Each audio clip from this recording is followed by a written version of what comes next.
Did you know? Before the invention of trains, we used to run wagons on your mom. Oh, the memories. Let's just keep on going right here. Give her a little highlight. Welcome to the motherfucking relay. We're covering today's top boxing news. Okay, we'll start with this. It would seem that former WBA Super Bantamweight champion Melli Flores is targeting a move downstairs to Bantam, though not only that, she means to challenge that division's only alphabet champion. Emphasis on alphabet champion Shernika Johnson for the 4 alphabet titles that she holds. She's really not undisputed. She's got the 4 alphabet titles, but she doesn't have the Ring magazine, and she's not lineal because she never won it from Dina Thorsland. To be undisputed, you need it all, and Shernika Johnson still doesn't have that, but she does have the 4 alphabet titles, and Melli Flores would like to fight her for it. Now, I don't know how realistic this fight is because currently, Melli's ranked at number 1 via the WBA at 122, to where if she sits tight and stays there long enough, she won't have to drop down in weight to fight for a title. She can pick one up after Errol Spence Jr. moves up. Melli has all but announced her move upstairs to the featherweight division, so Melli doesn't have to go anywhere to box for a title. And not only that, but Dina Thorsland has already called first dibs on a fight with Shernika Johnson that I'm not sure Melli would be at the top of the queue, but it would be an interesting fight, makes for an interesting conversation, because Melli is a come-forward pressure fighter. One of the better ones at her around these weights, but Shernika Johnson fancies herself somewhat of a pressure fighter herself. In recent years, she's really leaned into that come-forward bully style. When I first saw Shernika fight, she was more of a boxer and more of a mover, more of a thinker, where over time she became more of a brawler and more of a bruiser, really leaning into that pressure fighting style. So a fight between her and Melli would essentially be pressure fighter versus pressure fighter, and which fighter is better with that style. Coincidentally, Shernika Johnson already reigned as a champion in the same division where Melli Flores is now. Initially, she held the IBF title at 122 pounds, lost it to Errol Spence Jr, then dropped down to Bantam and became a champion down there. Sounds like Melli's trying to do the same thing. Both fighters are MVP fighters promoted by MVP, so in that way, the fight is a possibility. It's not off the table, but it's not at the top of the pile either. I don't expect this to be Shernika Johnson's next fight. As stated, if Melli Flores stays put, stays there at 122, she could be fighting for the WBA title that she just lost in her very next fight. But who would win? In a fight between her and Shernika Johnson, it's really hard to say if they both go about fighting the fight the same way, fighting fire with fire, but I do sort of lean towards Shernika because she's not limited to pressure fighting. She doesn't have to fight that way, she chooses to because it works. Against Melli Flores, she can alternate between the boxing and the punching. Shernika Johnson is more able to get on her toes and alternate between offense and defense than Melli. Melli is all offense all the time. She's limited to that, and while she's very capable at doing it, that's all she's got. Shernika's got more in her bag than that. She's more malleable, more adaptable, and so I'd give her a slight edge in a Melli Flores fight if one were to happen, though as stated, I don't expect it to. Whatever does happen next for either fighter, it's up to MVP to do it. The onus is on them because you went as far as signing all of these Valkyries, all of these female fighters, and now you have to accommodate them all. They all migrated to you for the promise of being promoted bigger and better than they had been so far. It's up to MVP to deliver on that promise. If what you want to do is become the flagship promoter for every woman boxer all around the world, that becomes your responsibility. I've seen growing queries from the fight fans themselves as to whether or not MVP can actually accommodate this many women boxers when there are only so many fight dates to go around. You know, they don't do things the same way that Matchroom does. Matchroom sprinkles in their female fighters on their male shows. They don't try to section them off. They package them all together, whereas MVP is a bit more partial towards all female shows. Except that not all the females can sell tickets. Not all the females are all that well known, so that sort of inhibits their growth when you do things that way, as opposed to exposing an audience as some of your female fighters like Matchroom does, and that's what worked for them over the years. I'll maintain that the big women's boxing boom of the last 10 years was really spearheaded by Matchroom. I love what MVP is doing and what they're trying to do with their stable of Valkyries, but it would be a gross oversight to say that women's boxing is where it is now because of them. No, not really. Matchroom's actually the one that got the ball rolling more than any other major promotional outfit out there. Before MVP was even a thing, Matchroom was promoting women boxers. Nevertheless, MVP has fast become the flagship promotion for women boxers now, and the responsibility is on them to keep their girls active, so we'll see if they do. Elsewhere in the world of boxing, reactions are still pouring into Vasyl Lomachenko's unretirement. One Twitter user who goes by the name Dan the Man Boxing said, "Remember people on this app saying Loma didn't duck tank. He retired. It's only ducking if he comes out of retirement and doesn't fight Tank." Let's hope the Tank fight happens next then.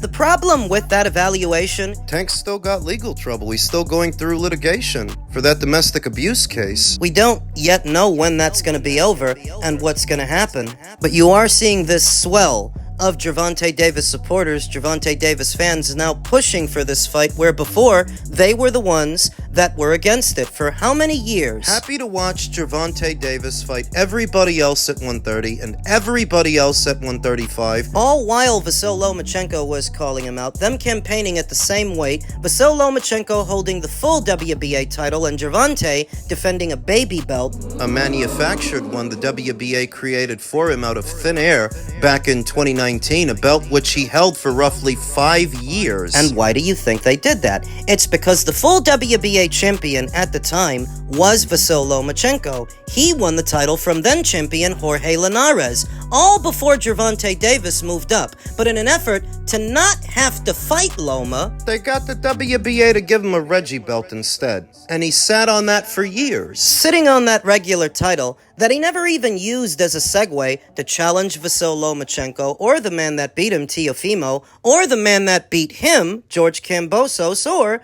the man that beat him, Devin Haney. Gervonta Davis never really became full WBA champion until the coast was clear and everybody had left, everybody had gone, moved up. He never challenged any of the full WBA champions to be a full WBA champion. He instead sat on a baby belt and waited for everybody to leave. What a fucking pussy. To make matters worse, after years of avoiding a fight with Vasyl Lomachenko at 130 pounds, at 135, he doesn't start warming to the idea of facing Vasyl Lomachenko until Loma starts talking about retiring. After the George Kambosos fight, it's not until then that Gervonta Davis makes a serious inquiry to face Vasyl Lomachenko, and we all know why. It's because he got older. In Gervonta Davis's eyes, it's because he got slower. What a fucking pussy. Why else would he have waited so long to finally try and face that fighter who had been campaigning alongside him at 130, at 135 for years? Why else would he have waited so long to take on Vasyl Lomachenko, who was there the whole time? The excuse they used to use was that they were on different sides of the street.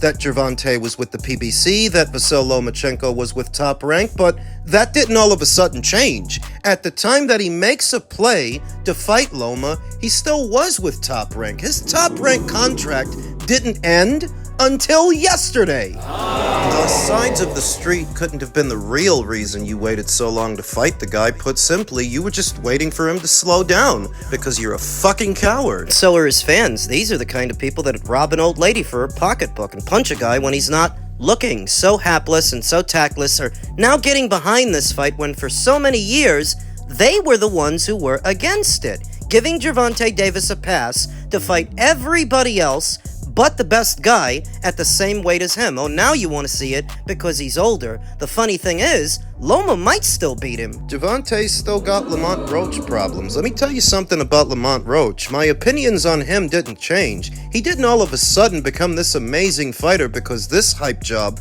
couldn't handle him. If you couldn't handle Lamont Roach, who's never competed at the same level as Loma, how are you going to handle Loma? Go back in time to where Gervonta Davis actually makes a play to fight Loma. This is before he landed on Lamont. If they would have fought, and it would have been Vasyl Lomachenko in the ring with Gervonta instead of Lamont Roach, What do you think would have happened? Based on what you saw in the Roach fight, what would have happened in the Loma fight? And it hasn't been a year since Vasyl Lomachenko walked away. It hasn't actually been a year since he called it a career and then decided to come back. Now, I like the freaks and geeks that support Gervonta also think there's a precedent for them to fight. Why not? If you're coming back, this little pussy's still right there. Take care of him. And it would still be the biggest win of Vasyl Lomachenko's career so far. It would almost make up for him not becoming undisputed at 130 and at 135 if he can beat the Butterball. You don't think he's too old? Was Manny Pacquiao too old when he went over to the PBC and beat Keith Thurman? I mean, what usually happens when top-ranked fighters fight PBC fighters? Vasyl Lomachenko is younger now than Manny Pacquiao was when he went over there and beat Broner, when he went over there and beat Keith Thurman. Make the fight. A big part of the reason I've always favored Vasyl Lomachenko to win it is because Gervonta Davis would have never dealt with someone that has the kind of footwork of a Vasyl Lomachenko, and I think the work rate would also help, where Gervonta Davis is limited to just throwing one hard punch, one at a time, one counter. Vasyl Lomachenko is cutting angles and throwing 3 and 4 punches at a time from the blind spots where you don't see them. If you had to labor and languish with the likes of a Lamont Roach, imagine Loma. But didn't Devin beat him? Yeah, on paper he did, but to a lot of people, that should not have been the official outcome. And I think the only reason that Devin was able to go the distance with Loma is because look at what that kid rehydrates to. It's the biggest part of the reason Devin was even able to take the punches from Loma, whereas Gervonta is a lot more moderately sized. He's actually not as big as Devin. And not as active either. Remember that Gervonta Davis hasn't fought since the Lamont Roach fight. And when was that? All the way back there in March of last year. It's been over a year since Gervonta Davis's last fight. So if what his fans want is for Vasyl Lomachenko to be next, are you sure about that? With Vasyl Lomachenko, we've more or less got an ETA on when we can expect him to return in the fall of this year. Whereas Gervonta, for him, it may take longer than that because he's all wrapped up in this court case. Don't let Vasyl Lomachenko end up making his ring return before Gervonta gets to make his, because that doesn't favor Gervonta. Not all that active in the last 2 or 3 years. He only fought once in 2024 and only once last year. I wonder if he's even going to fight at all this one. Don't let Vasyl Lomachenko make his ring return before Gervonta Davis makes his while you guys are screaming for Loma to fight him. Are you sure about that? The well is seemingly running dry for Gervonta Davis in terms of super fights. He was not receptive to a rematch with Lamont Roach that probably would have done good business. But he pussied out. The lightweight division is not teeming with big marquee attractions and big marquee fighters. Vasyl Lomachenko would still represent one of the biggest names at that weight. So him versus Gervonta Davis still is a super fight. Yeah, you can still sell that. Now, I do have the sneaking suspicion that if and when Loma returns, it's not going to be under the Top Rank banner, and I don't think he's migrated over to Matchroom. I think he's migrated over to Zuffa. They're the ones bringing him out of retirement, but that shouldn't be the reason that him and Gervonta don't fight. Why not? Because nobody's asking Gervonta Davis to migrate over to Paramount or migrate over to Zuffa. They can fight each other on one of Turkey's cards. What still is the best money in boxing right now is twerking for the Turk. He can fight him there, so that if Gervonta Davis' supporters still want to see that fight so bad, be careful what you wish for, because you just might get it. Derek James is out, Ronnie Shields is in. What prompted you to go to Ronnie Shields? I definitely liked his past work, especially with Jamal. You know, he likes to Van Holyfield and guys like that, but you know, he incorporates the jab. He incorporate, more head movement, and no knock to Derek, but I felt like he took me as far as he could take me. Because if you study fights, if you look at myself in the amateurs and you look at me when I first started professional, what can you truly say that changed about me when I got older, when I'm 35, 34, and nothing changed. Like, I'm still doing the same thing, 1, 2, 1, 2, 3, same rhythm, still throwing my punches the same and everything. So I just feel like he got me to a certain level, and, he had maxed out. He couldn't take me any further. And I feel like when I'm in the gym, Ronnie, it's it feel like it's just brand new. Like I'm brand new at the gym. Like I'm just learning different things, working on different things, and I felt like I needed it. I felt like a lot of fighters, they try to be too loyal, and then you try to stick it out with a person, and you should leave that person, but I'm gonna stay with him, be loyal to him, this and that, but. Things happen for a reason. Now with Ronnie, and I feel like he's going to show that I got way better and I definitely improved. You feel like there's been evolution already since you've been with Ronnie, yeah. Any thoughts of going to Kenny Porter?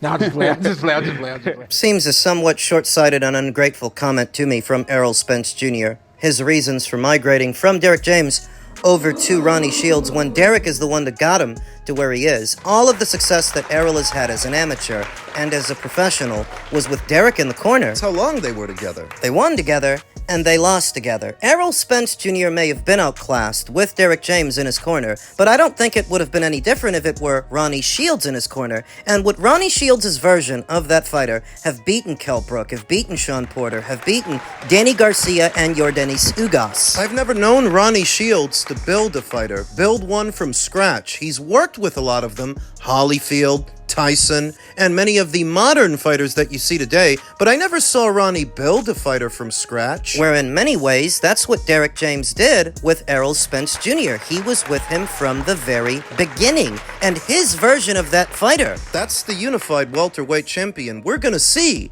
if Ronnie Shields' version of that same fighter is any better. And I don't think Errol was being completely honest about why else he migrated from Derek over to Ronnie. It's because you were shorting Derek James on the money. Didn't soon forget, shortly after the loss to Terrence Crawford, it came out that Derek was suing him for millions of dollars he was owed. We don't know what happened with that. We don't know if they settled out of court, and we don't know if Errol ended up compensating him. I wouldn't be surprised if he did, but if the two broke up, that was why. It wasn't just about growth and growing as a fighter. Errol Spence Jr. says that he never changed much under Derek James, but he didn't have to. If it ain't broke, don't fix it. You were winning with him in your corner. So the moment you lose, it becomes his fault. You didn't lose to Terrence Crawford because of Derek James, anything he did or didn't teach you. You lost because Terrence is better. Now we've got to see if this Ronnie Shields version of Errol Spence is any improvement, as Errol's not even the only one making additions to his corner. It's also Tim Kazoo, who might look a bit different under Jeff Fennick. After having trained under Pedro Diaz for his last two fights, he's starting over again. That matters too. You hear Errol Spence Jr. talking about usage of his lead hand, usage of the jab, and you wonder if we're not going to see a more reserved Errol Spence Jr. than the mid-range to inside body puncher he was for most of his career. Is he going to be more of a boxer now and more of a thinker? Is he going to be more defensively minded? And now that he's coming back, is this the beginning of another world title run, or is it just a one and done to make some money really quick, then go back on holiday? We'll see.